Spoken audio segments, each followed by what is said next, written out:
Hello everybody, my name is Snow, and welcome back to Penumbra Overture. So we're about to get a bunch of notes and stuff, so I guess I should get reading, shouldn't I? Wrong one. Okay.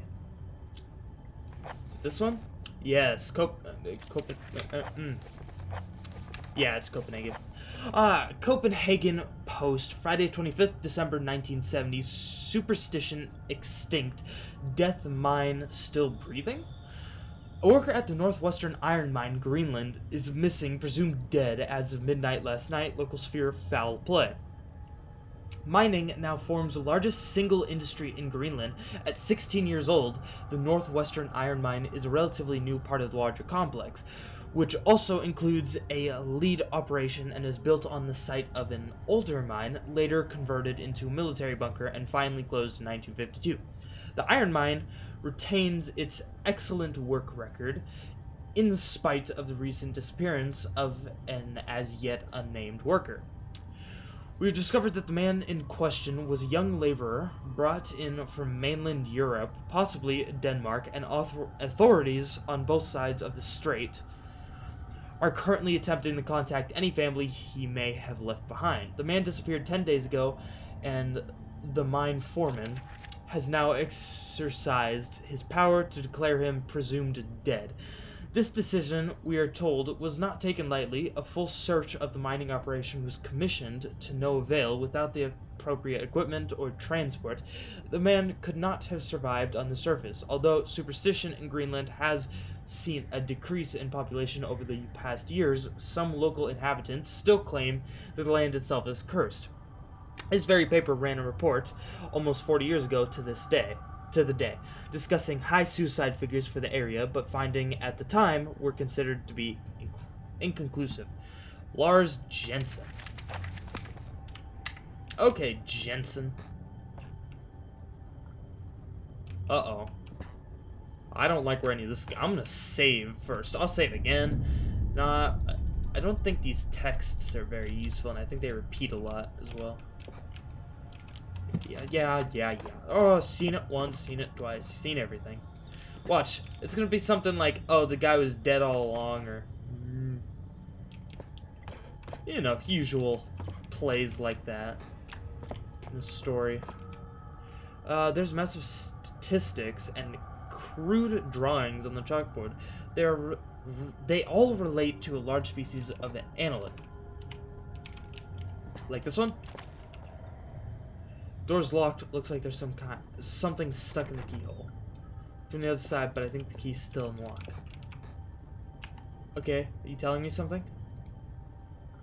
Getting the key out isn't going to achieve anything. I need a way to collect it from the door once I've pushed it out. Sounds like a hint at something, but I'm not braining enough to understand. Can I sweep the broom under?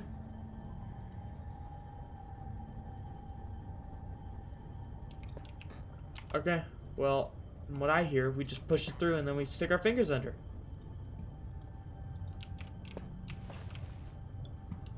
The noises everything in this game makes when you step on it.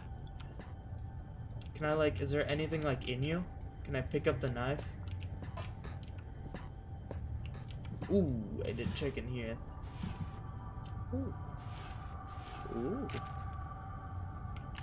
Old newspaper. Oh, I got you.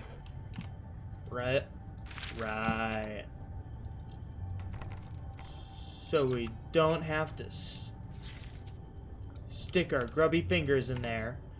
Okay. What an idiot to leave it in the door. Oh, okay. That's not good. You're not gonna do anything, right? Right. We're good, right? Right. Fine. We're good, because I'm about to run out of light and I don't have a choice. All these cabinets are damaged. Something violent went on in here. Oh, really now? You know what? Just be happy we can even open them. Ooh. Oh, I can open this too. What's this? Oh, samples. Something I do not need. Professor, these are the biomedical journals of Dr. J. Petiers, MSc, PhD, completed between the dates of 30th March 1969 and 1st January 1972 at the Northwestern Research Station within the Northwestern Iron Mine with the permission of Delta Mining Corp. Replication of selected extracts left at the disposal of mine foremen, subject of study genus Rhacophilia,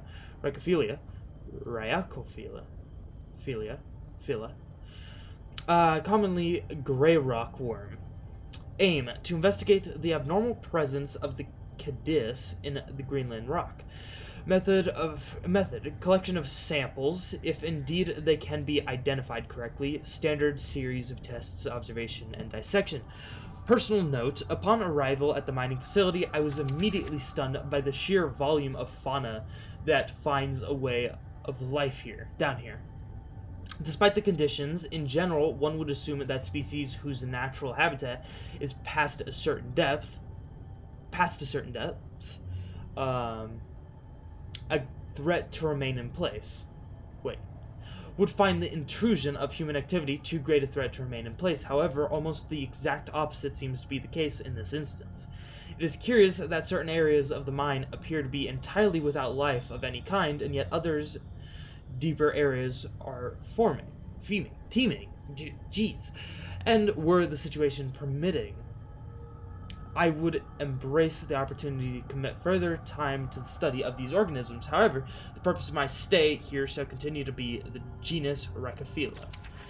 Me. Finally, some writing paper. Look at me. Just using up the pages to scrawl down whatever comes into my head. What is this stuff anyways? Some kind of research paper. No matter. It's paper all the same. I can finally record what's been happening down here for, I suppose, about a year now. It must be near the end of 2001 by now. I wonder when Christmas was. No matter. Too tired right now. We'll rest a little first. Professor.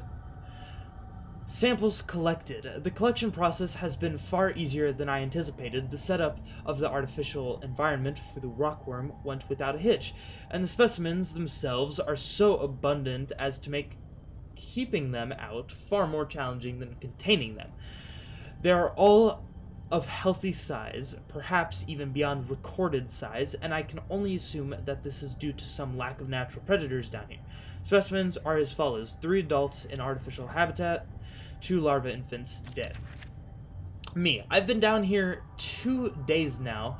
Was meaning to record events every day, but was too busy securing the area. I've used some supplies from the old mining system to wall myself in here.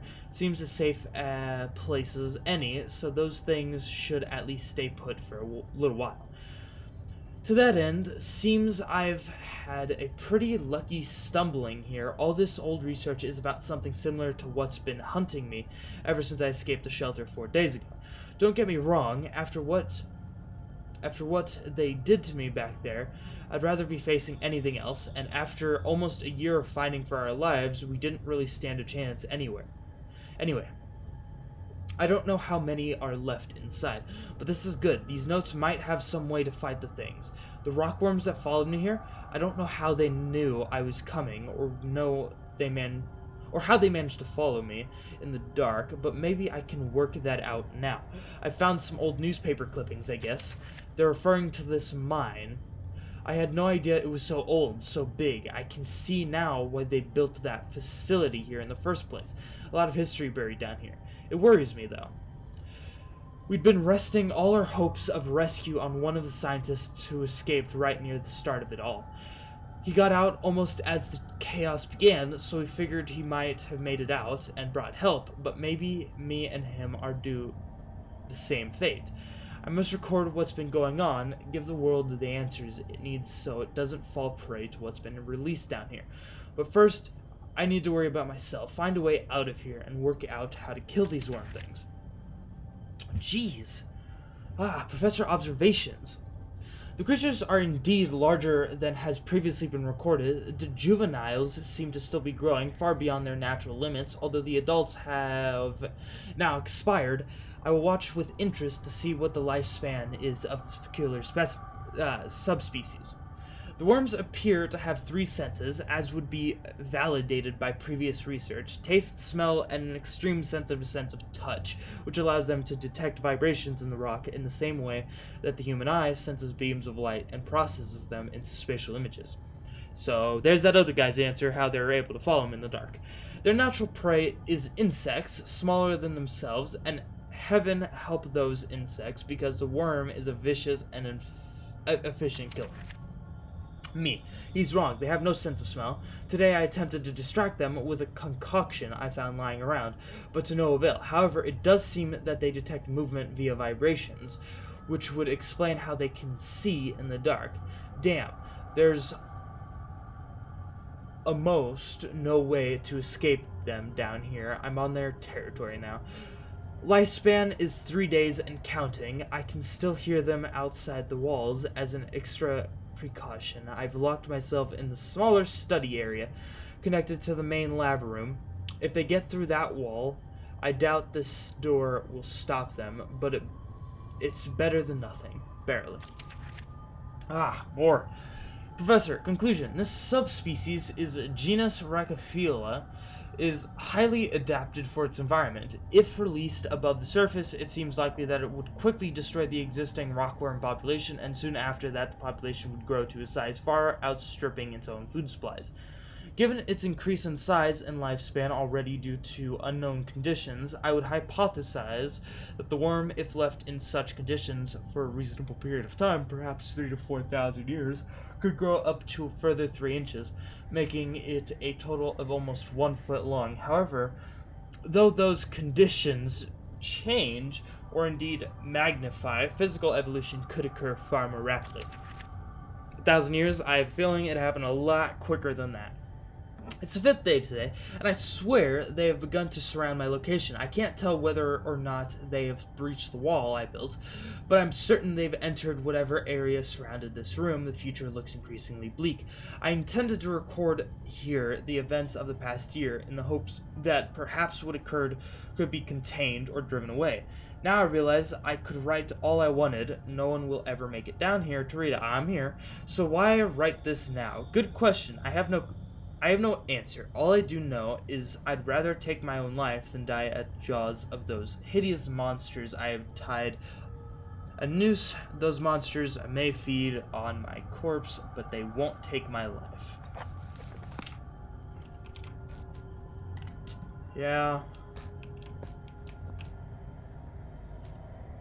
From the debris, I'd say something huge broke into the room, not... There's blood and slime everywhere. Oh, you're gonna make me go in there, aren't you? Oh, thank you.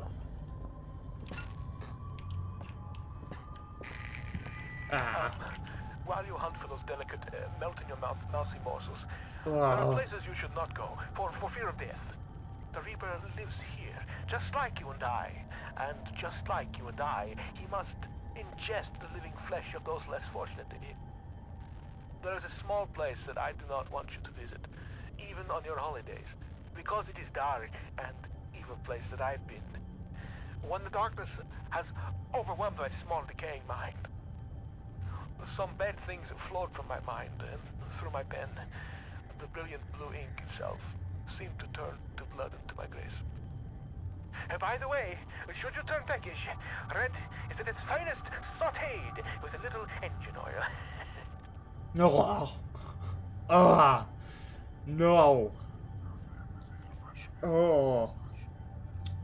Well, I hope you guys enjoyed. If you did, tell me what you thought down in the comments below. And yeah, I'll see you in the next video.